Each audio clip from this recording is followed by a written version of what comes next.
it's not that I don't accept. After you say, I feel don't make sense, I immediately tell you. It's not that I don't accept your idea. I already know this idea don't make sense. But to you, you still think can. So I try to explain to him why this cannot. I said, I reject this not because no personal, not a personal thing. It's based on your thinking and my thinking.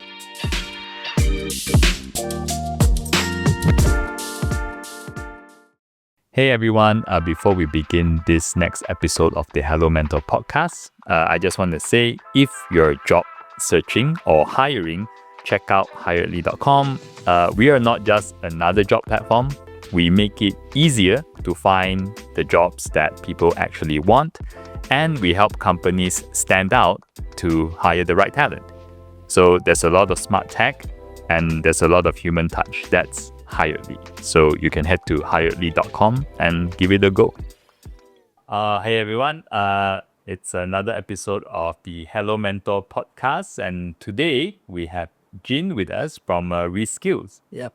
Hi Jin, welcome. Hello, hi, welcome. Thank you for invite. Happy to be here. Yeah, and just to start off, would you like to introduce yourself quickly, and then maybe also what Reskills does?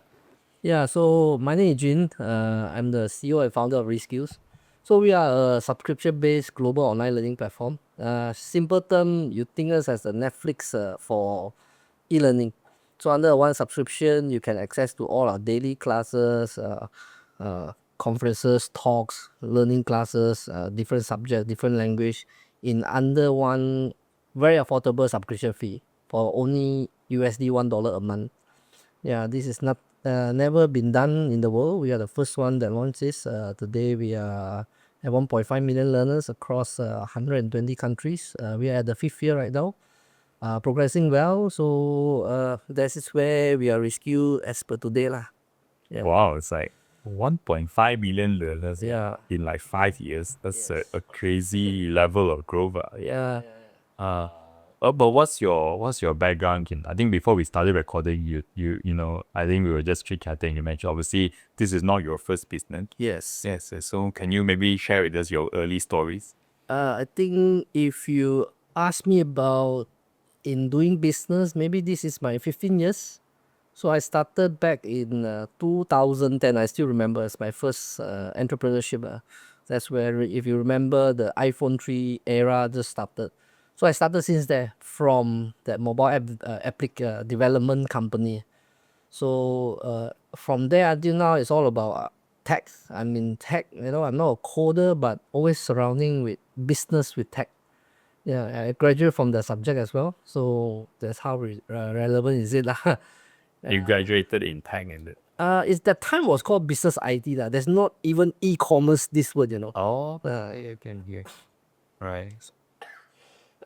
Excuse you. Yeah, that time I think don't have smartphone as well when I still in college. Right. Yeah.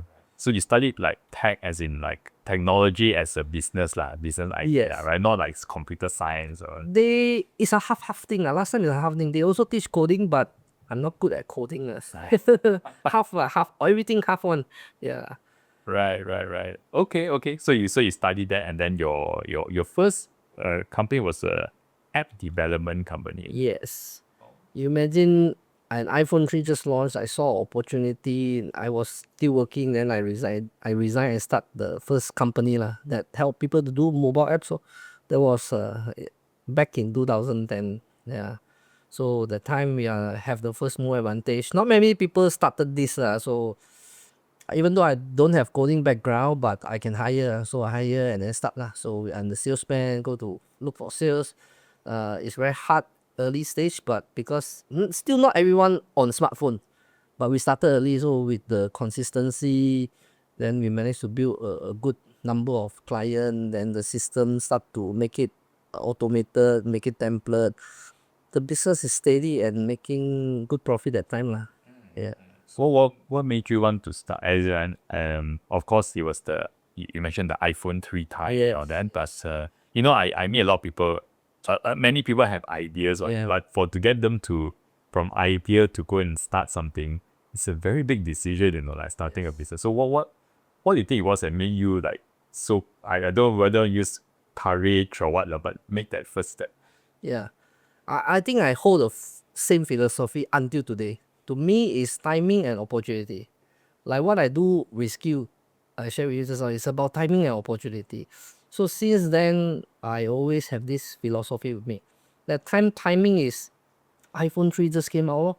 You know it will be a smartphone era. The app will be replacing the website, like a website in our computer. That is an opportunity. So I start at the right time. The opportunity is on the rising trend. That's where I tap on the rising trend and then make it big. And then the one thing that achieve a success is I sold the company away after I do it for 5 years. Oh, wow. Yeah. Oh, right. One of the few entrepreneurs who got an exit. Small exit but it's a taste of, business can sell. How do you sell? It's a process. There's a buyer. From there onwards, it's also set by mindset towards timing opportunity. When you do business, when you do all these things, along the way you need a lot of help and resources. So that's why these two things important. The sell help me to understand. You have to understand what the market need, not what you want, what the market want. So you do something what the market want. It's more easy for you to grow and even has something in the end for you to look upon. Yeah. Was there something from your childhood, your upbringing, that made you more entrepreneurial? Yeah. I think I was set to become an entrepreneur since maybe 5, 6 years old. My dad is a businessman. Last time businessman, today is very different. So I think we didn't know. He groomed me as to in business. He bring me to meeting. I remember he told me he bring me to meeting as young as 3 years old. I cannot remember. To all this big meeting on the stage one conferences. He bring me there. He told me I didn't know. But since I remember standard 6 when I 12 years old, people ask you what you want to do, your ambition. I already write I want to be a businessman. Since then I remember I write that until now I never change. People write police lah, earlier I write police because can play with gun all these things. Since then I write businessman. Wow, since like 13, is it? 12 years old. 12 years old. Yeah. Oh, and your dad was running his own business. Yeah.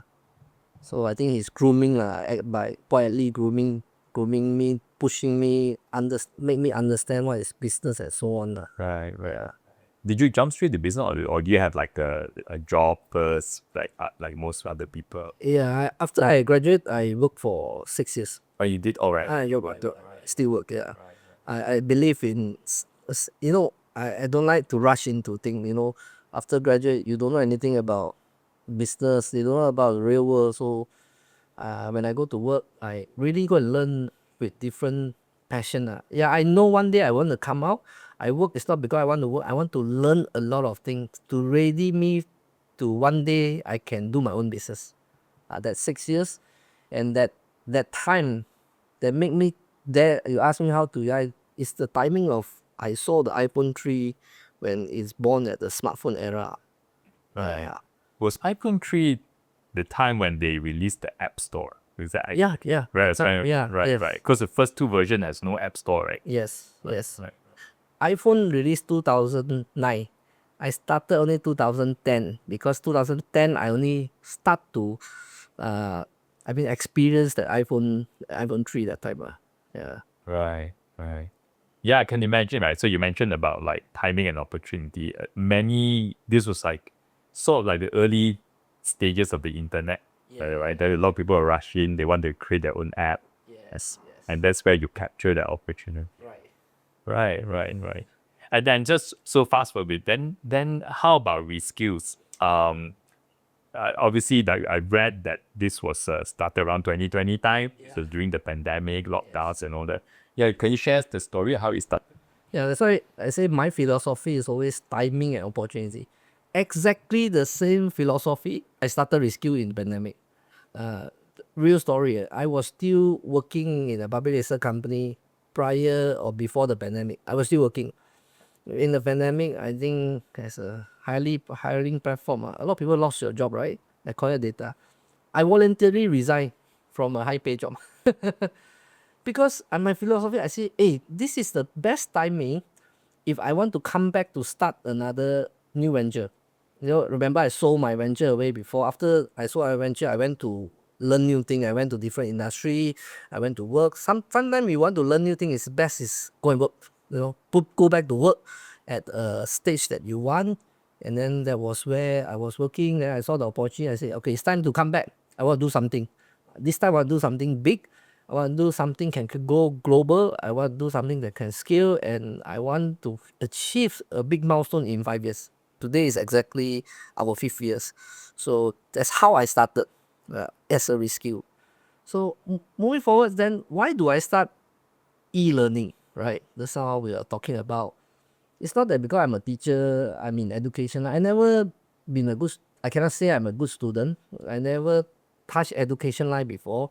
Learning all these things is not. I never thought that I will be doing this. But the opportunity tell me, based on market research, e-learning there is a huge space. You can see during pandemic, all the school closed, all the teachers got nothing to do. Learners, students forced to learn online. That thing is happened in Western world for the last 15 years, but it came to pandemic, make the whole world adapt into this. That's where I say, okay, this is a timing, this is an opportunity. Let's do something in this industry that it have space to grow and opportunity to do big. That's the whole reason why I started Reskill. I see. Yeah. Right. And when you make this decision, like what are some of your first steps? Like you go hire the team first, or you think like what do you do first when you want to start a company? Yeah. Something funny. I think after I say this, my ex-boss maybe agrees. Remember, I was saying I was working in the company. I say I want to resign. Too bad I pull half of the people from there to join me at my new venture. But of course, half of it trust me, half of it don't trust me. At pandemic, who want to change job when you have a stable job, right? The company, whether there's no that company that we resign from, they got no problem. Their business is good in pandemic, but we resigned and then we started this. So So they must have really believed in the thing that you're trying to build. yeah, I explained to them what I want to do. I show them a concept or idea how I'm going to do this, because my intention is do it big, do it big. We have to do something disruptive and able to achieve something in 5 years. That's my first 3 key point. So I think sometimes I always say dreaming big sometimes is risky, but you also have magic that can happen. How do you gain that trust from people? I mean, obviously they're quitting their job to come and join you to build this, especially when you've never been in education before, and they're going to start an education business. Yeah. So some of them is I bring them. I was always as the highest position CEO. The previous job is I hire them, right?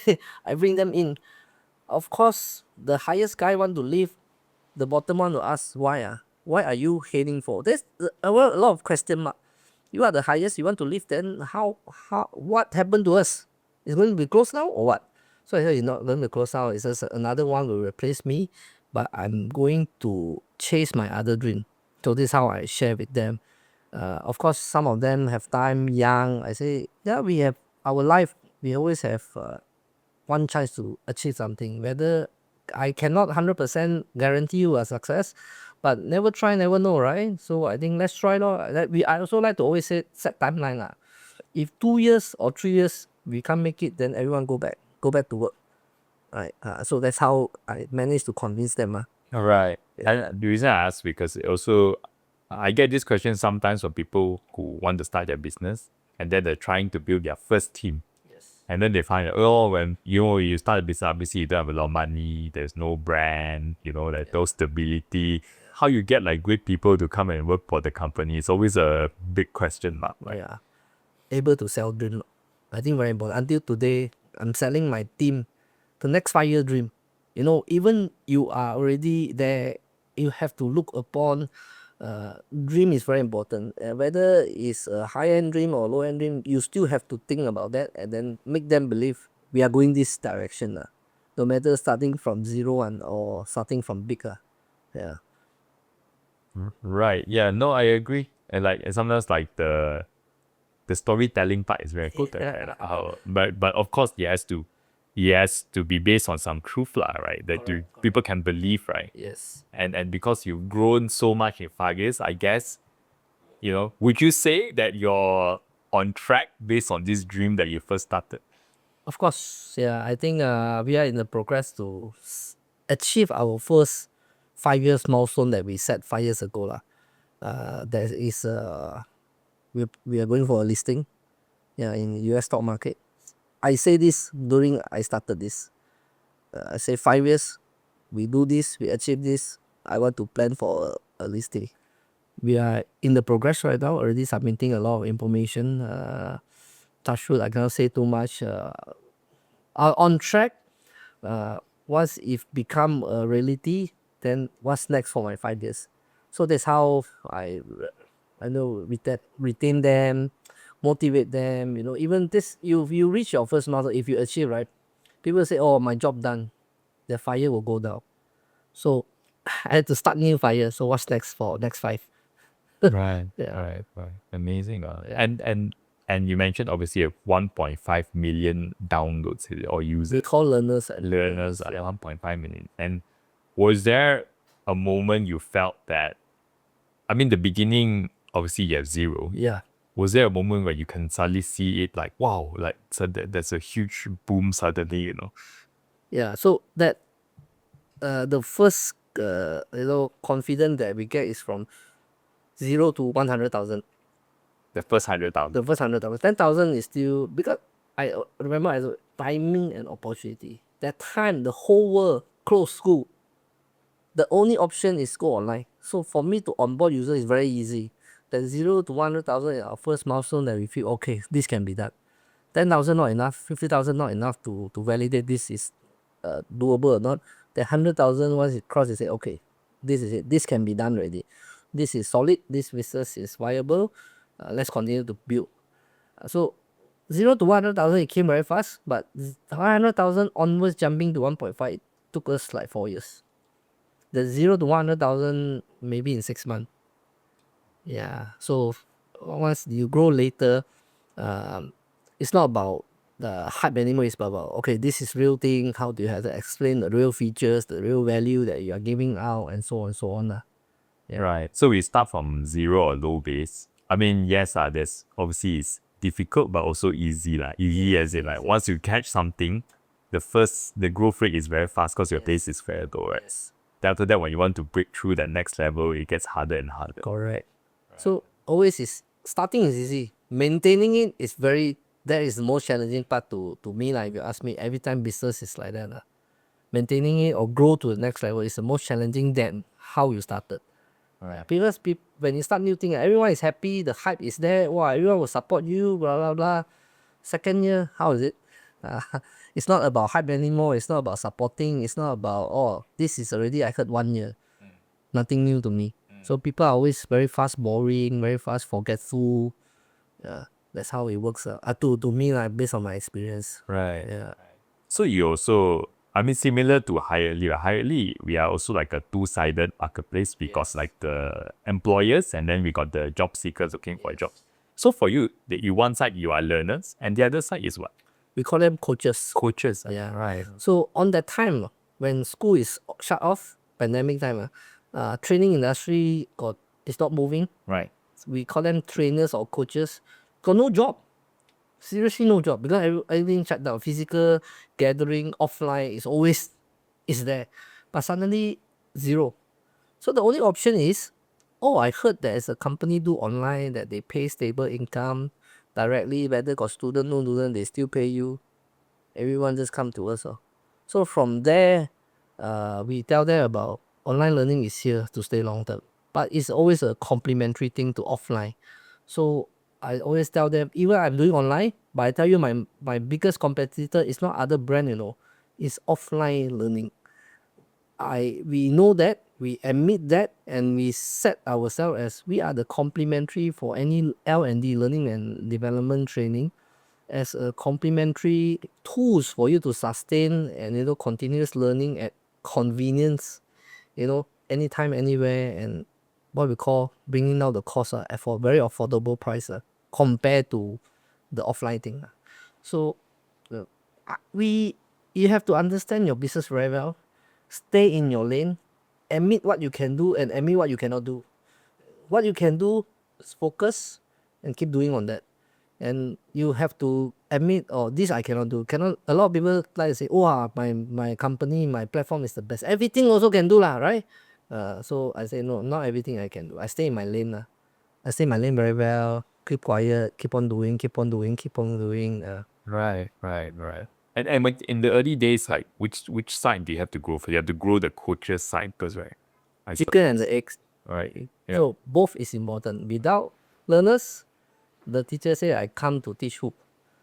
Without the teacher, then no learners will come on board. So when you have the chicken and the egg thing, then I split two departments. No? One, you focus on finding coaches, get them come and teach no matter what.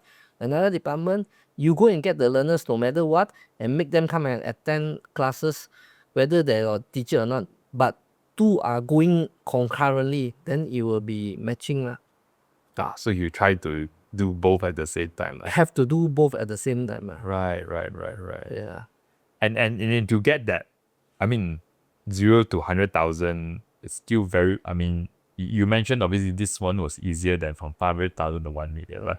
What were some of the key strategies for you to drive that growth so quickly?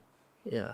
So because our growth don't it's not just depend on our home country. So day one, I told you, day one, when I set the target is global, it's a global scalable platform. So since day one, we already plant our seed in different countries as well. And when you understand that time pandemic, it's not just Malaysia or every part of the world is locked down. So everyone needs something to do, right? So whereas that time, I go very aggressive on marketing lah. So to recruit coaches, learners, even partners.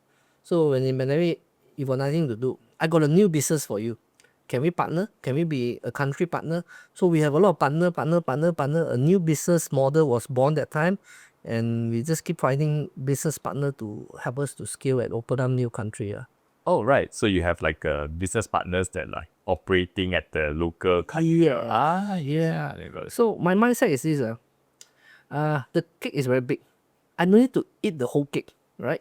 I just want to, my mentality that I just want this to be a successful model and a story. End of the day, how much I own is not my priority, right? So I always say, hey, come on, work together. We can share or we can do JV. You can own something, whatever. As long as I want to keep it growing and growing. So my mindset I always say like that. Yeah, when you have 100% of zero or $1 is $1. When I have 1% of 100 million, that's a lot. Yeah. So you can see a company, we got a lot of partners, not a lot, I mean different partners willing to share, and all kind of things that help us to grow. Right. Yes. And are you very hands-on to getting these partners? Like, yes. That's So, right. Because I started my career as sales, talking, convincing, sometimes business, I always say business is not about your pitch deck, it's about building relationship. So PR lah, talk to them lah, share them your dream, share them what you want to achieve. Sometimes you say, you ask me why I started this. All these I answered this 1,000 times already. I openly tell them what I want to do. Can we work together to achieve this common mission that we can help people to, change their life, learn something new at a very easy way, affordable, $1. What you can do with $1, but if $1 can help someone to change his life, were you willing to work together? Yeah, and this story, we see a lot of changes while we are doing this. So like you say, it's still selling dreams. Sometimes when your business is not selling dream to your staff, to your partner, to the market, if you see all my interview, I'm pitching the same thing. How can we using Reskills to change life at a very affordable price, accessible, all these kind of big dreams that we are helping to change the world and so on. Yeah. Yeah, it makes sense. I mean, especially if it's something that doesn't already exist, right? Like there's no very clear competitor, then you have to be able to tell that story, or else people cannot see it. Yes. Actually, I just noticed, I mean, like obviously it's called Reskills. Yeah. Is the concept also to help people who want to change career? Is that part? Yes, good. You're very sharp. Yeah. So When I put my brand name, I didn't put upskill, I didn't put downskill. I didn't say ask you to go deep, get a degree and so on. My reskill is based on this. I believe now we are staying in different era. I always say we are a multi-skill era. Today you are accounting, right? But if your resume can do video editing, you got a lot of followers, well, suddenly you can do public speaking. I tell you, you're the first choice we can hire you, right? Multi-skill. So I always reskill is there for you to learn new thing. That's why we are subscription. When you are good at accounting, please don't come here and ask me how to learn account. Please go to the professional body. But you suddenly want to learn how to do video editing. That's where my platform is for you. And by accident, there's a lot of class happening every day. It's like as I said, TV channel, it's like a Netflix. So you scroll through, oh, today, this skill, I didn't thought that I want to learn, but suddenly I saw it available. I just learned. Accidentally, you went to the class, you learn new thing. That's where the reskill happened. Yeah, so we are promoting this reskill, learning new thing, change yourself, regenerate your whole career and so on. So we are at this space that pushing this. Is not many people are talking about that. So since day one, reskill, the word is a common word. When everyone read reskill, you know what it means. Even we got the name called reskill.com. It's a common word, right? So we even got the whole thing called reskill.com. And this is what we are pushing for our platform. Right. Yeah. Interesting. And I don't know whether you know who Stephen Bartlett is, but I was at his event. I mean, he's a very famous podcaster now, but he was also like a... The last 2 weeks is here one. Yeah. He was he's also entrepreneur, investor, Yeah. but he's very popular online right now because he runs a very famous podcast. Yeah. But anyway, I was at his show or Yes. event, and he was talking about this concept of skill stacking. So what he meant was like he asked the question, do you know who, let's say, Gary Vaynerchuk is? I say a lot of people say yes, and a lot of people, then obviously we know who he is. And then his point was that actually he's not the best CEO in the world. He's maybe top 10, 20% something. I mean, the best CEOs in the world, maybe those that run in Microsoft, like Google, whatever, right? So, but he's not. Maybe top 20%. But why is he so popular? Like, why do we know him? And where? And it's good because one of his previous companies was a social media company. Like, he used to run a social media company. So he's maybe top 10, 20% in social media. He's top 10, 20% in SEO. But these two combined make him a top 1% in this world. Correct. Right? Which is the concept in your words, like Yes. of multi-skill, right? So if you combine the few skills sometimes, it suddenly sort of like, put you at a higher level in the different category. Yeah. Right? So rather than just competing in the same field. Yes. Which is a pretty interesting concept. I think, yeah. And so actually, so in Reskills right now, is it just about courses, or do you provide other things other than just courses? So, if you come to our platform, we have 6 features. Number one, we call it first call on live. It's a everyday, non-stop. We are providing daily live classes. Today can be finance, tomorrow can be public speaking, or the next day can be art drawing, it can be e-sport, it can be parenting. It jump very different kind of segment in classes that I don't follow your tone one. So we provide all this on daily basis, different courses by different teachers, different languages, and we run 9 languages. So that I believe because we targeting all this country, languages is the biggest barrier. Yeah, you cannot say I will use the Westerner English to teach someone in Malaysia. The English understanding is very different. So we even have Bahasa, so that when the whole content talk in Bahasa, they got it very fast, very easily. So that's what we do, daily live classes. And it's a short courses. We don't go 3 hours, 4 hours, it's 1.5 hours, done. And after the course is finished, the system will prompt you with assessment exam. If you pass, we also give you a micro certificate so that it help you to grow in your career as well. After you learn, I want you to have the acknowledgement. So our certificate also accredited by global accreditation. So that's the our most valuable and powerful features are called on live every day. Online, right? Live. So imagine every day by 1 month is need $1. You can access to any class you want. Today like today not free, then you go tomorrow not free, you go the next day lor. As long as you attend one class, you really make back more than $1. Yeah. So that's called online. If you all the online will go to recording called on the boat. Then you can watch back anytime as you want. Then we have something like Tech Talk. We invite entrepreneur, industry expert. We also have conferences.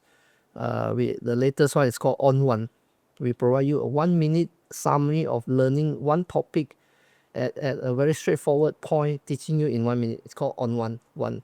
That means I always believe the new generation, they got no patience at all. Please tell me something in a very short time, fastest way. I want to learn it and get it done. 1.5 hour to me is good enough already, but still very long. Give me something in 1 minute. So we provide all these things towards the new generation of learners. I call them student, I call them new in career, or they are in their early life lah. Our target is always below 35 age, below 35 years old, this age group. So all these things cater towards them, and they enjoy what we have. Right. How broad is the range of topics that you all teach? Okay. So then it come to only 3 segments. Number 1, personal growth. Number 2, digital attack. Sometimes we also teach coding in our platform. Coding, even TikTok, crypto, blockchain, cryptocurrency. All these are knowledges you need to know. Whether you're expert in it or not, that's a different story. Because I believe someone will do one thing very expertly. The rest is casually, you need to know something. Then it makes you like the top candidate in your company or whatever, in your career. So, and then the third one is called entrepreneurship. Entrepreneur cover whatever is needed: finance, marketing, business model, teach you about fraud analysis lah, this and that, whatever you need to run as an entrepreneurship. Because nowadays, the young people sad to say they don't want to work, right? They just want to create something on their own. But they are still new, fresh. How? So, Reskills is one of your option. Whatever you need, learn from here first. Then as long as enough to get you started, keep going, then that's where we are there to cover this range. I see. Yeah. Right. So you also teach entrepreneurship. And your live classes, right? You call it online. Yeah. And what's the difference apart from being live with the recorded class? Do they get to interact with the? Yeah. They do. Life is you can interact. You can immediately ask the teachers if you have any question, if you have any challenges. Sometimes people just go there to pick the brain of but we call them coaches lah. Because the coaches every day come out is very different. We got 900 coaches with us that on rotation. So it's like sometimes it's like I got a challenge. Today I go in and just learn from him. Then I want to pick his brain. I got one problem that I cannot solve. You ask the teacher might answer you. So it's like a clinic like that sometimes. So we come and share. And don't forget, not only the coaches, the learners come from any part of the world. Sometimes you make new friends. Sometimes it's like a virtual networking like that. So I see my coaches and my learners, it's just they come in just more than just learning something. It's like a community. It's like another virtual gathering or virtual family or different network that can work together. By the name of a platform Reskills, they connect. Yeah. We have 900 coaches. Sometimes they connect different business behind the scenes, but they came here to know each other. Yeah, so same as the learners and so on. So it's more than just like an online learning platform. There's a live community that we have. Yeah. I see. Right. And can I just go to your journey in building these skills, right? So I mean, whenever I speak to different entrepreneurs, there's always the up and down story lah. Yes. Right? Because obviously building something new is not easy. Many challenges. Do you have any of these moments that are very challenging that made you feel like you almost want to give up? And what was that like if there's any? I think it's the first year. First year is very challenging. Yeah, I'm throwing some idea that never been done before, and it sounds very crazy. Whatever I just tell you, it sounds super crazy when day one. Don't make sense. How do you make money from $1? How does this business model feasible? How does this, a lot of questions. My year one is just answering question. So you hear one time is okay. When you hear 100 times, you question yourself, am I doing the right thing? Or is it a signal that should I stop doing this? Because when one people tell you cannot, but when 100 people tell you cannot, it's very different. So because I come this with some preparation. I give myself 2 years. I also, that time I can bring some resources around me to have enough money to let me sustain 2 years. Yeah. So I have that mindset. I have that my bottom line. When should I stop? So that's why I say sometimes when you want to give up because you are not prepared, you are not ready. Sometimes I tell my other people that ask me, so how do you overcome this? I say, plan your funeral first. When you know how is your funeral looks like, then you're not scared. I know when the day, if I feel I close down, then I know that bottom line, I got 2 years. Then I took this as my encouragement. I think very differently. I cannot say that along the way, will tell myself, motivate, I can. Sometimes these are just moral support. It cannot really help you one. So please get more ready first. That's why I don't like to do things without readiness. Whether when you want to do all out, do it. You don't halfway or just try first. Try first, tell you I'm like 100% sure God case. So come back to your question is, when my downline is, like the first year, very challenging. Teacher will ask you why I need to join you. Student will ask you why I need to join you. But I keep on tell myself, 2 years, let's go. I only will entertain this after the 2 years. But after the first year, everything changed. So everything changed. The platform is growing. When you have the 100,000, when you have 100 teachers, different story already. So every stage will give you different encouragement to move on. But along the way, you need to find a very solid support how to make you move forward. Don't always say, oh, I support myself. I every day see motivation video can help, but please place the reality. So that's how I prepare myself.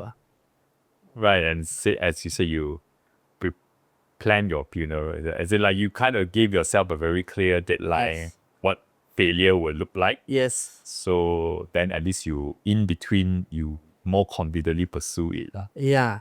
Really, I always practice this. Until today, I plan for my next 5 years. If I fail, even until this stage, it's still possible to, I don't know what will happen. Still possible something happen, right? So what if I fail by then? I need to tell myself. That's how push me forward. Interesting. And then also you mentioned in your first year, obviously you have this plan, and then when you go out there, a lot of people say cannot. And we hear it a lot of times, obviously, the doubt to say. And I just find it quite interesting with entrepreneurs because, right, it is a very weird trait.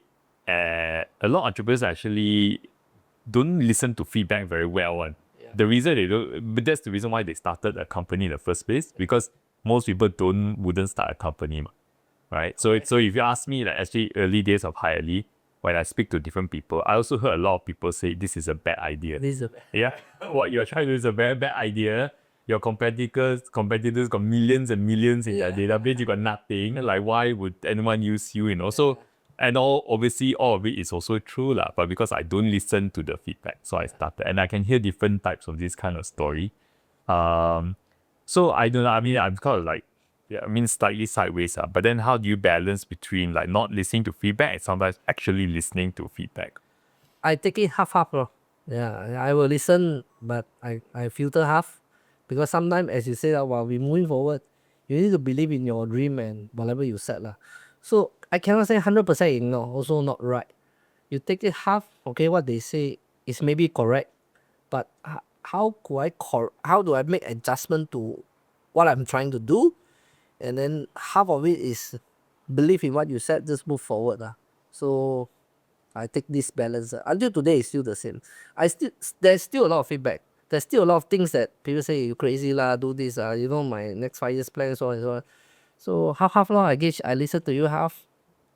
I think myself half, then how we can meet in the middle, yeah, and then move on and so on. Right. So obviously you don't ignore the feedback lah, right? But Cannot ignore lah. Sometimes I take this idea so share.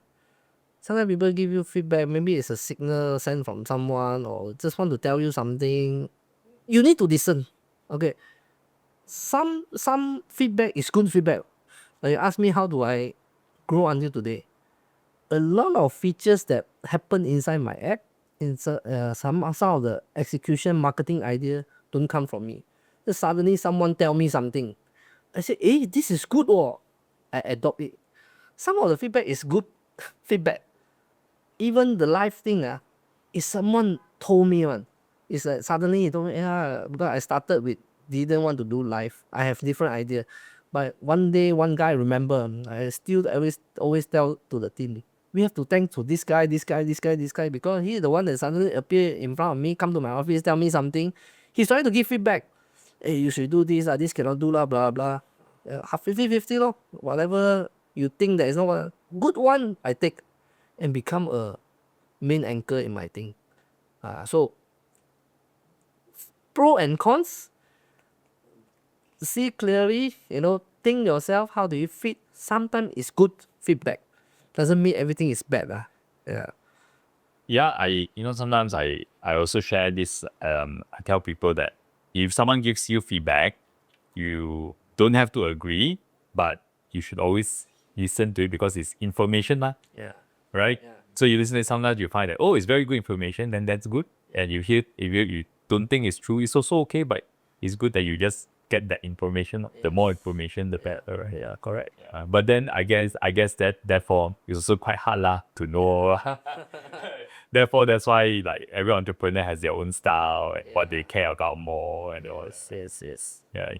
But it still comes back to the whole, I do find that sometimes if you want to start something new that doesn't exist before, you still need that kind of like conviction, Yes. even though 100 people say cannot, but say you are the one person that think can, and somehow it works. Yeah, of course. So that need but I always say you cannot 100% depend on that. You still need to face the reality, the market and so on. Yeah, so you can take 70% your own encouragement, 30% still stay on the ground. What is reality? Yeah. Building a company obviously is very challenging, and many people have many personal sacrifices to build a company. Like, do you have any particular hobbies or passion or things that you feel like you couldn't do because you are trying to build these skills?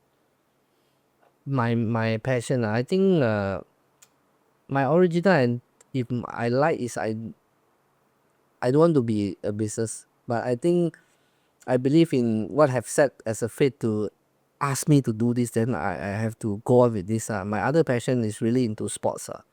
Yeah, until today, whenever if I don't have things to do, I'm sure into sport one. Until today, still play a lot. Of course, now pickleball is a trend. I play a lot of pickleball. We have our own club, so on. I gel my passion into my business. Example, like today we are in Reskills. I use a lot of sport activity as my marketing channel, so that I can partly evolve. So we also currently, you see the sport trend like pickleball is very hot. We own pickleball team. We own a pro team. We own a facility. We own a lot of good thing in pickleball to help me. One thing is to help me grow my network marketing. Another way is to fulfill what I like. So I try to involve what I like into my business. That is, I think, up to a certain stage you can do that one. Up to a certain stage, you just have to find a way how to link, how to sell the story. Why people you're doing this, then you involve in this. People ask you why. Then, but if a story gel, people accept, then two things can work together. So I practice this along the way, or wherever I do. Right. So you integrate some of your hobbies or passion into Yes. your work itself. Yes. So you get to do both at the same time. Yes. And as long as it works. Right? Yeah, correct. Yeah. Which is interesting because I find many companies always take the form or personality of their founder one. Like there are little things here and there by every company that you will find actually is the founder's trait. Like because your passion in this, then suddenly Reskills has something to do with pickleball. Right? Yeah. How would you describe your leadership style? Or maybe I change the question, sorry. Has your leadership style evolved or changed in the 5 years of building Reskill? Yeah, 5 years ago and 5 years now, I think very different. But my style is still based on a few philosophy. Like number one, I'm not your boss. I always tell you I'm not a boss. I am leading this thing. Before anything I ask you to do, I do first. I prove it works. I prove whatever I say, I suggest, I think about it, I strategize it, can work one. If not, I will not ask you to do. I don't want to push you bang the wall. If I bang, but I try, I go down on the ground. Let's say until today, sometimes I still do simple thing like things that not the CEO need to be done. So I lead by example. The first thing I always practice this. Then I always believe business is people oriented. So I spend a lot of time with them, talk to them, understand them. Same. The first day they come interview, let's plan your funeral first. I tell all the stuff. I cannot guarantee you forever with me. Even the marriage cannot confirm together. What is this a staff and a boss? No way. Tell me what you want to achieve. I don't know by when you want to leave lah. I don't know lah. If you are the same person, day one you come in until the last day you do the same. Not you fail, I fail. I didn't grow you, right? But once you can see changes, you grow. One day you leave, other people offer you double. I'm happy. That means I show you got value. So I practice this with everyone. But now I don't do this. I pass it down to other people. Plan the funeral with them first. If not, they don't see what is in front of them. They don't expect something in return after they put all their effort. What do they want to do? So that's how I manage, and as a leader, currently I do this. But as today, I can't go too much into execution. I really can't. My job is really on top level, mastermind, strategize, doing things that only need me to do. But I will now pass all my skill to my second level. Or say I used to lead this team. Now I cannot lead. I need you to lead. But what I know, what I can, I guide you. You practice this now. I cannot talk to everyone again. I cannot spend too much time here. I need to go different places, talk to different level of people so that I can grow the next thing. So that's how my leadership changed from last time until now. So now it's more onto nurturing people, passing down whatever, or get help from outside. I say I cannot help you this, let me get help from other people. Or let me do things that not in the scope, but I know in need in the company. Let me go find, let me go source, let me go talk to people, and all these things. And decision making, a lot of things. Sometimes the decision have to come to me. So I practice. Don't ask me for decision. You make. But if you make already, I understand how you make. If you feel okay, I can. But the risk tolerance, I can give you a bit. But if don't everything come to me, everything need to wait me say yes only can go, then we cannot move on. So let go a bit of more decision making to the second level. All right. Yeah. And so you're going through a phase right now. Obviously, you are delegating a bit more work Yes. to your second line, right? Yes. And you obviously say that you're trying to power them to make a decision. But at the same time, I suppose not everyone is going to make the decision the same way you would have. Yes, correct. Yeah, how do you strike this balance? I mean, I don't think everything has to be the same way you decide, but there's also a risk it could go completely off track, right? Sometimes. So I only can practice do this with my second level. First level, first line, so that they take care of the whole department and so on. So I can only spend time with them to sparring. So let's sparring, let's fight. Okay, you say this, I say this, I say. But overall, we have a KPI. So to achieve this KPI, you will draw a plan. Then from there, I spar with you the plan. Whether we can, we cannot. Then all these things with plus minus. Okay, let's go. Once we say go, We are in alignment. We 100% trust each other. I trust you, you trust me. Don't want to have doubt. Let's go. Along the way, got any problem, come back and we talk again. What need to be changed? What need to. So I think I give enough trust and confidence and motivation to my first level, so they execute it more confidently. So it takes time lah. Huh? Last time I tell them that, but I don't lah. I say no, I don't dare to do decision. Of course lah. After they do, they kena. So after some time practice, get them used to it. Okay, now they dare to make decision already. Sometimes now what they are doing, I don't even know. I said, oh, got such thing ah. Yeah, as long as we look at the bigger picture and end goal, the KPI, how what we want to reach, what we want to achieve. As long as you know what you are doing, you have to take some responsibility. Risk tolerance still okay to go. Let's go. The trust, I give them trust. They trust me, I trust them. Yeah, I love that. And that this sparring process, I suppose, is also when they learn your thought process, Yeah, correct. right? Yeah. So you have a culture where you can debate each other. Yes. Of course, sometimes they think that I don't accept. I heard feedback lah. Or sometimes you don't accept. I say I don't. It's not that I don't accept. After you say I feel don't make sense, I immediately tell you. It's not that I don't accept your idea. I already know this idea don't make sense. But to you, you still think can. So I try to explain to him why this cannot. I said I reject this not because no personal, not a personal thing. It's based on your thinking and my thinking. I want you to think more upwards, not at this level. So I tell them why I reject, why this cannot work, why don't do this, don't waste time, don't waste resources, don't waste your effort. Let's do something. Doesn't mean I always right, but sometimes I can tell you what is not right, but I cannot involve. I want you to do it. Yeah, so not 100% every time is workable. Sometimes you also have error, mistake, but as long as you be, as I say, to plan the funeral, what is the worst case scenario? What is the worst case scenario when we do this? My standard one, they know one. Worst case scenario. So if like that fail, worst case scenario like that, will it jeopardize you or will you kill yourself by doing this, or anyone will collapse or die, building drop down? No, right? So then let's try because no one will tell you whether it can success or not lah. So what is the worst case scenario? What is my worst damage I can, what if you let's say lost 500,000, that is the worst case but if you lost already, then how can we make back? Yeah. Right. And as you said, like I guess you are only able to take this type of risk or invest this energy with your first line Yeah. at the moment. But it's like there's a lot of I guess it won't be perfect lor. Sometimes it will also make mistakes, Right. it will go well, right? But if you don't do this, then also very hard to scale lah. Yes. So, yeah, right.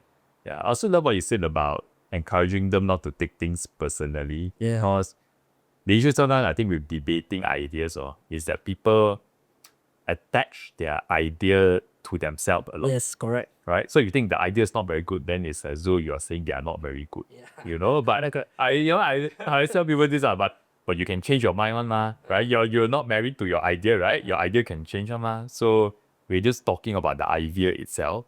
But it actually takes a lot of training or not training but you're getting used to Yeah. to kind of detach yourself from the idea. Yeah, I think you and me very same lah. We face the same problem, same same situation and so on. Can relate what I say lah. Yes. Because I think sometimes when we're also not a very big team, and sometimes when we are, everyone's trying something very new, you need to go through this process where, like you say, lor, you're not always going to be right. I'm not always going to be right, but I need the team to be able to go through this like sparring process with me. Then we kind of sharpen the idea until it's a good idea. Yes. Everyone contribute to sharpening it. But that also means that people have to be okay to go into very uncomfortable discussion or to be okay to get challenged, or else you cannot get the correct answer. What is the best solution after all this sparring, all this argument here and there? Is let's go for a makan session, yam cha, to cool it down. Let's do something. Let's go and play sport. So I take this as It's like neutralize the whole situation. That's why we always gain weight as a CEO, you know. What is our job? Makan, minum, bersimbang, main-main. No, it's very good. I only learned this very recently. I have to say. You know, last time I was like very very pure logical person. Yeah. So when I have a debate with someone and let's say it gets a little bit heated, for me I nothing one. Yeah. I go and then say if they are very upset, I'm like, why are you upset? For me I cannot, I don't understand. But for them they are. So I only learned this recently that actually in order for you to have a very good debate, you still need to have a good relationship. Yeah. Right? So in case there's conflict, right? At least it's easier to recover from the debate lah. Yeah. Yeah. Let's go eat lor. Go飲茶lor. You got eat coffee, pick up oil. Now they know my pattern already. Yeah, you are man. So okay, so you are going through like a delegation kind of process right now. How will you? This is a very difficult word, but what do you consider? What does the word success mean to you? To me, success is for myself. I'm doing this with the same mindset to leave a legacy behind.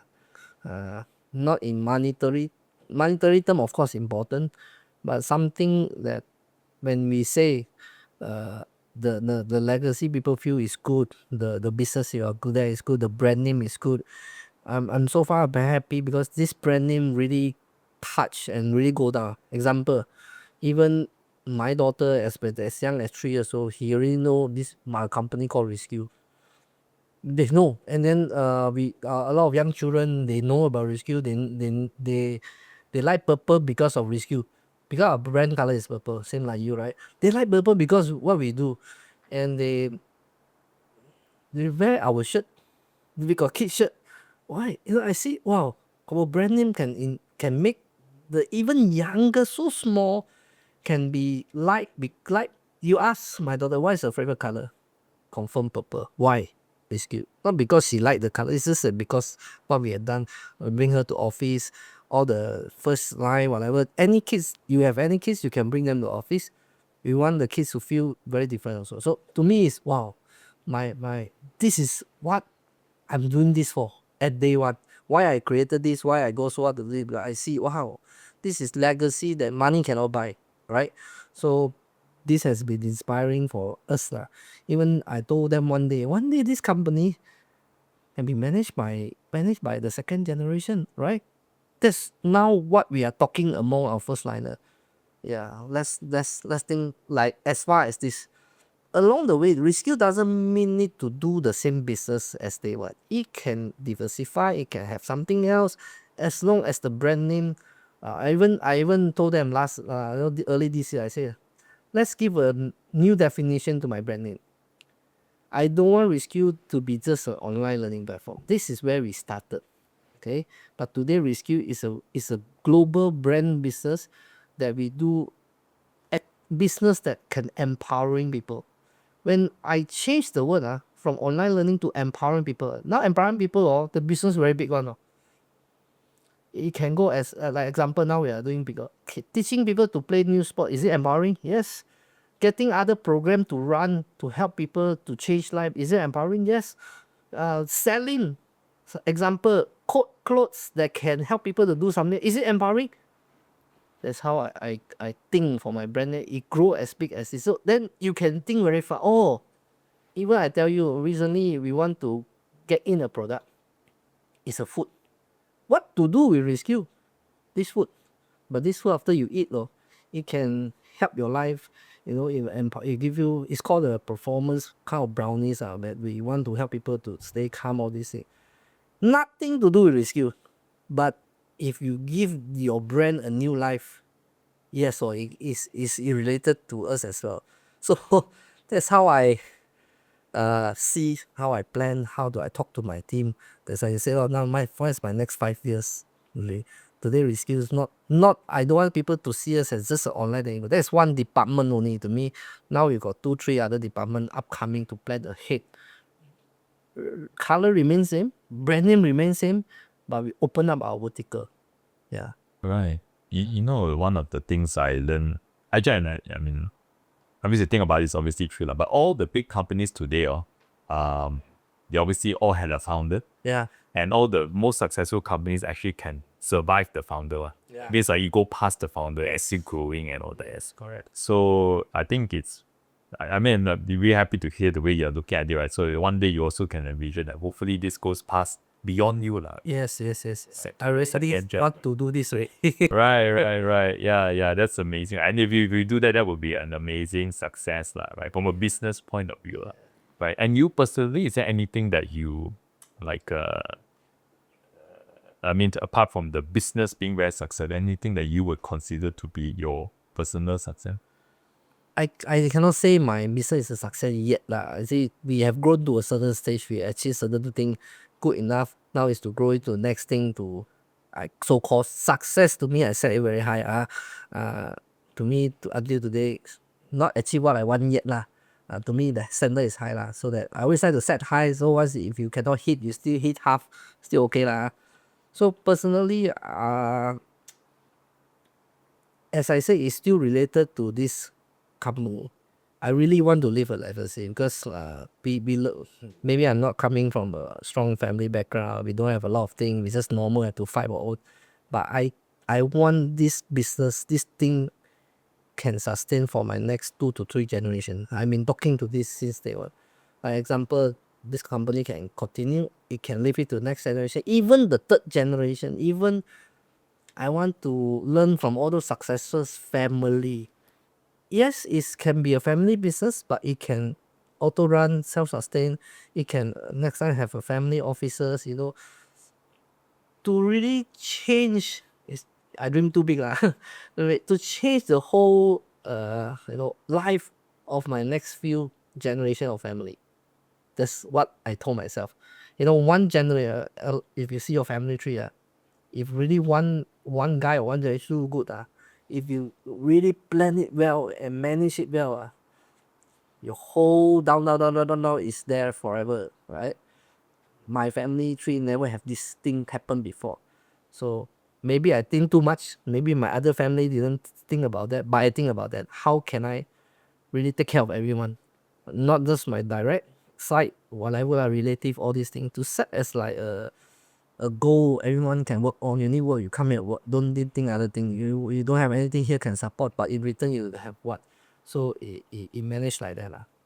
It's a very big dream. I don't know how to achieve, but that's what I said. Yeah, thank you for asking me. So remind me, oh yeah, this is my dream.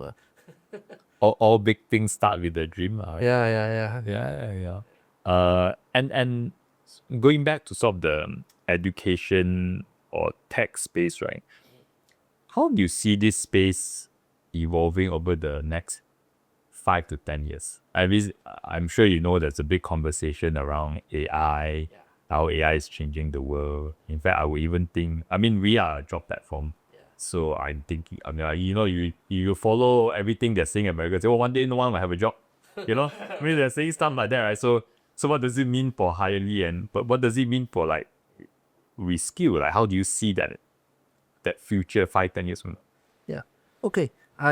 As I said, number one, you cannot ignore and fight towards the trend. You have to accept what is your good and what is your bad. So this is one of the threats that we see, same both of us. We have to accept more. Then how we do adjustment. So I see is like that. Yeah, AI is a very big thing, but a lot of thing job will taken be AI. Yes, correct, confirm. I can see confirm, right? But something that AI cannot take away from it is people communication, management, leadership style. I always say, learn how to be human again. It's too robotic and futuristic. Sometimes people forget what does a really human needs. We was there few hundred years ago. Until today, our genetic is still same. What we need and what the last time is the same. It's just that our environment change, our technology change, but basic human needs still like that one. So let's focus on communication skill. I should focus on how do you communicate. Now a lot of young people communication got big problem, right? Let's go back to basic. Let's go back leadership. Yeah, you got no work. but you need to lead your team. You need to manage it. I think project management skill very important right now, because designing might be taken over by AI, but to plan the timeline, how to do this, how to do that, roll out to people, talk to people, is still something the AI cannot do, right? So we will be focusing more on things that AI cannot do. AI whatever can do, I think I cannot I cannot fight that against that thing. No way. Our power is not that strong enough. So every opportunity, there's something you can do. Just have to think out of the box. Don't what follow the. I always say follow the wave. Along the wave, got a lot of things you can do. When the smartphone come, yeah, you cannot do the smartphone. You can do the app. You cannot do the smartphone. You can sell cover. You can sell screen protector. So many things you can do when a big trend is there. Less thing. Okay. Now AI is big. What you can do, what you cannot do. Cannot do one, write it clearly. What you can do around it, write it clearly. Then there's a business. That's how I see lah. So we also adapt this thing into our platform. So our subject now move very differently, right? About everyone talk about AI. We talk about come to you. What skill you need to move forward when the whole AI kick in. I understand. Correct. Right. Rather than talk about AI, you double down on what you believe will not change. Yes. Like evergreen this one, but AI say this one will be even more important. Yeah. Correct. Right. And that sounds like what human communication, connection, relationships, that area. Yeah. Yeah. Right. In a way, would you say that if when AI becomes very developed, it's going to push the human out of the digital world more and more and back to the more physical world? I don't think so. It's still in a very digital world. You see, our next generation, they what happened in other country? You cut their internet, whole. Right. Yeah, you cannot ignore that. But we think, how can we? As I say there's a lot of things can be done surrounding them. I don't want to push. I don't want to neglect or want to fight against the wave, but right along the wave, doing something good along with it. That's one. Number two, this I was saying about this online platform attack. You see, online learning is still, to me, I still accept it's a complementary. All right, a lot of things is still, it's just like Zoom meeting. It's very good, very convenient, but some of the world top important thing cannot be do to Zoom one. It still have to physical be done, right? So online learning is complementary when you do the small meeting. So offline learning is still priority, but all the offline learning right now is willing and cannot run away to combine with some online. Yeah, you do 60-70% offline, 30% do it online. Last time is 100%, I don't care, it's offline. But now you see everyone plan whatever they want to do this and that even school. Some of the classes they think it's waste of time to go to school. Let's do it online. Get it done. So the market is always there already. So I just stay in the line. Yeah, you do your main thing. Let me do your second thing. Yeah. So as long as we place ourselves like that, forever we are relevant. Right. Yeah. Right. And what advice would you give to someone, let's say young, someone that just graduated or early in their career, and they obviously hear all this AI stuff, and they're listening to people like you and me, we run like that kind, and they're wondering, actually, what kind of job or business should I start? I mean, going back to your concept of like timing and opportunity, right? So like, very unique timing. This big wave is coming. If you are a 20-year-old person again, actually, what type of career would you try to do?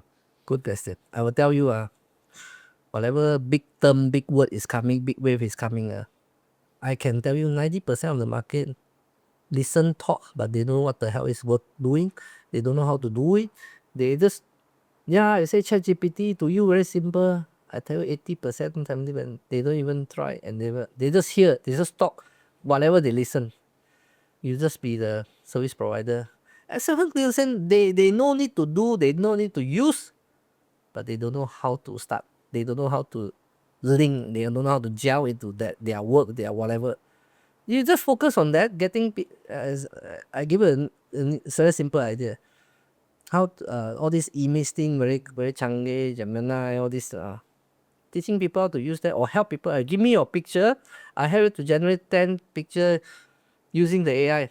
Pay me $100. Confirm got business. To you is no cost, so simple. 5 seconds can do it. But 70% or 80% don't have time, don't want, don't know what the hell is. They know, but they are not hands on.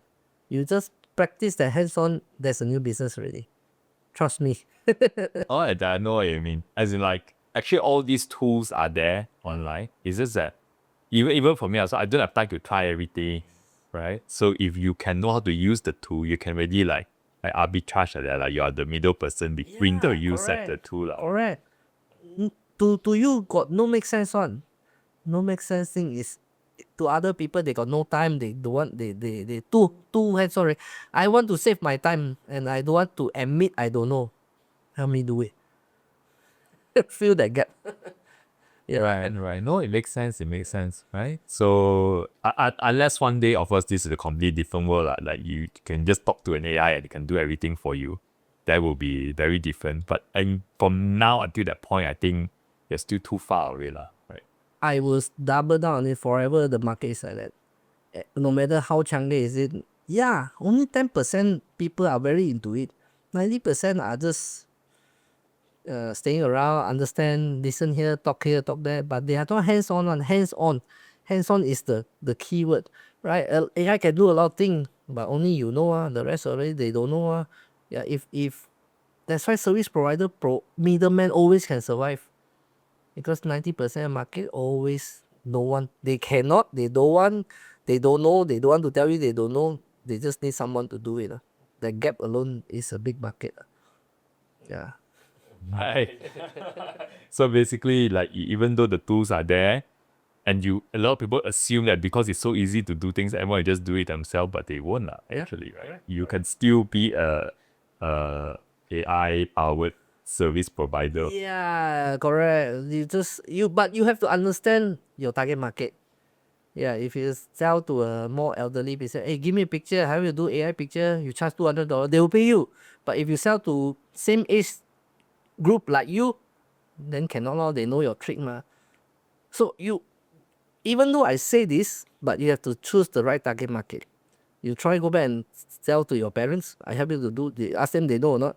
They don't know. But if you ask me, you pay me 200. I help you to do. Can not? Again, I pay you now. You help me. Give me in after 5 minutes. Oh, they're so happy. And trust me, they don't want to know how you do it. And say continue to help me do. I ask my friend come and help find you to do again. Yeah. Right. Yeah. Last two questions. Yeah. Thinking about reskills, right? Like from a vision, like really end of this whole thing, right?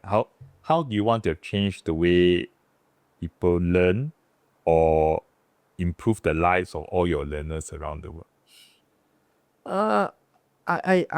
Okay. Of course, today learning market is very different compared to last time. Yeah. It's very challenging. I tell you, do learning is very challenging. So selling education very tough. I didn't know it's so tough. If no, I should sell other things. Yeah. You and sincerely, because the challenge is not about they know they want to learn. They know. But the biggest thing is how do you make it exciting for them? Make it exciting, make it fun, make it awake. Have to.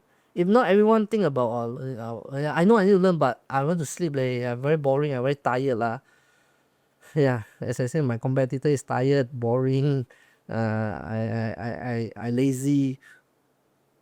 How do you take away these main challenges from that learning and education? That's where you win the market. That's where you have a product to sell. Yeah, you always say guru out there, scam this, scam that. They only go there do motivation. Why people pay? It's not because they learn while they get motivated, have fun sing song jumping here and there. You're right. Yeah, you don't see it. They are selling this because if you ask you the same content, I can give you can find in Google, go back and learn. Free one.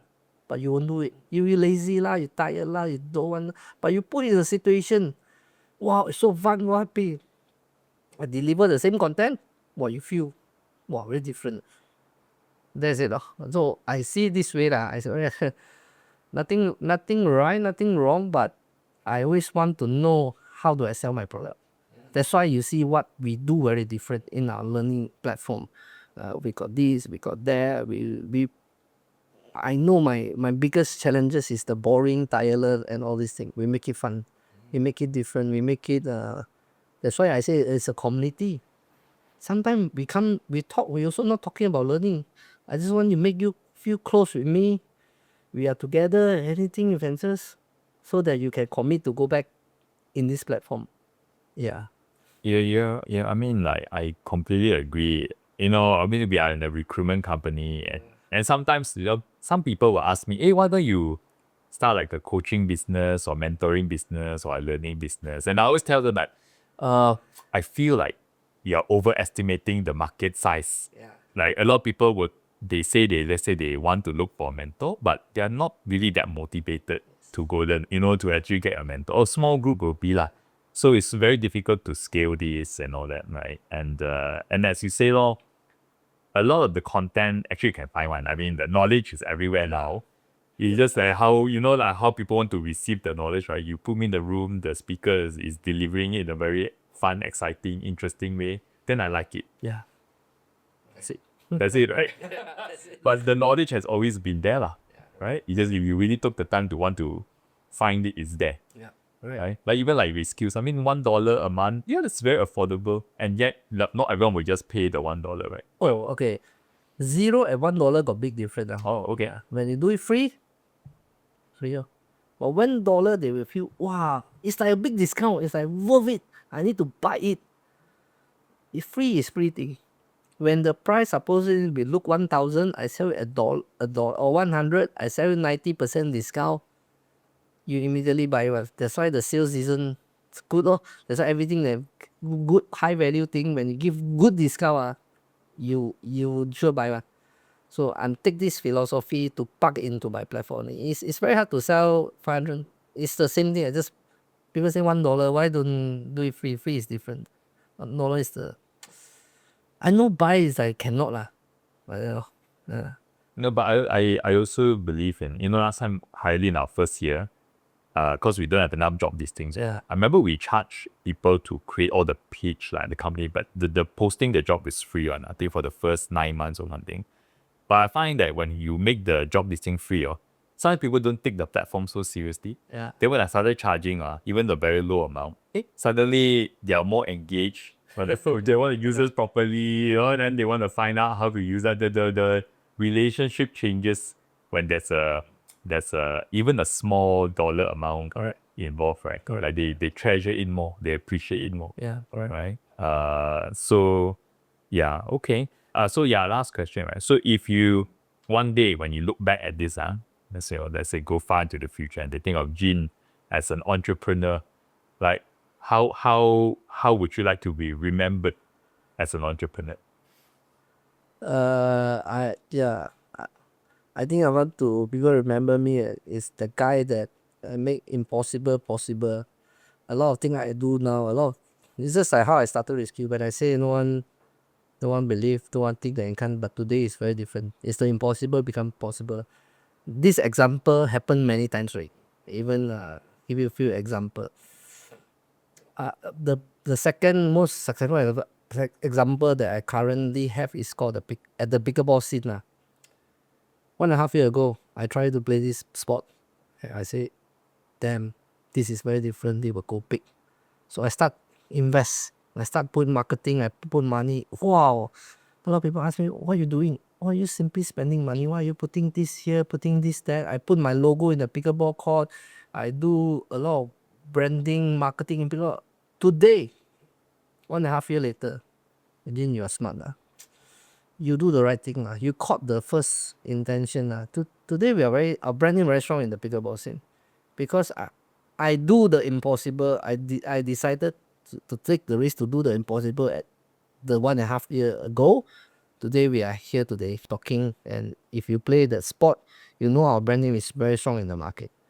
Just because I done the impossible, I decided to take the risk to done the impossible. I believe the next 5 to 10 years, 20, 30 years, we'll still have a lot of this kind of example that will happen. That always think that not possible thing, I make it possible by believing in what I just told you earlier, timing, opportunity, plan for your funeral, whatever I just share along my way. I'm using the same philosophy to look and do the things only. Yeah. I told you a few examples, like later we'll launch some food thing lah, clothing thing lah, whatever other thing lah. Nothing to do. Yeah, you will question me why you do this now. Why you spend money on this? 1 year later you see how. Because I'm gauging my field and opportunity. I saw the timing, things are changing. I saw why I'm doing this, I saw why I'm doing that. A lot of things is I saw, I do first, people question, then suddenly after the thing happen, you're right lah. You smart to start this first. I said I'm not smart. I just study. I study, I see. I just make the move. You want to move, just move. Move, bomb. Then the thing is there. So that's what I want to see people, other people look at me. The guy that crazy is crazy. But by the way, I'm not crazy. I'm very logic. I just move one step ahead. I always want to move one step ahead. The guy that move one step ahead, see things faster, do things faster. I always checkmate you one step ahead. That's all. I'm looking forward to people look at me like that. Yeah. And a big part of doing the impossible is to be able to predict what will, like the time and opportunity lah. As you say, that something is coming, but other people cannot see it yet. I think I got this talent to predict and see something ahead. Like you can guess like this is coming, it's going to be big lah. Yeah. Right? Right. And then you move early. Move the chances. Yeah. Right. Correct. Okay. Well, thank you, Jin, for coming in and sharing your story with us. And it's so impressive, actually, like getting to 1.5 million learners in 5 years. As a global product. And I mean, you don't hear that many Malaysian-based companies achieve this kind of scale lah. So I think it's like really impressive, and I am very excited to see where your next 5-year dream will be. I hope you catch more waves, and then it keeps growing and growing lah. Yes. Yeah. So thank you again for coming and sharing your story with our listeners, and hope that you keep succeeding and growing. Okay. Thank you, everyone. Hope happy to speak to you in this for 1.5 hours, I think. Yeah. Thank you. Thanks.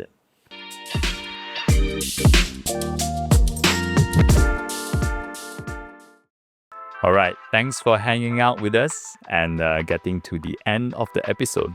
If you like this, follow us or hit the subscribe button.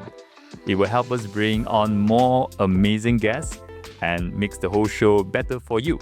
So thanks again and see you in the next one.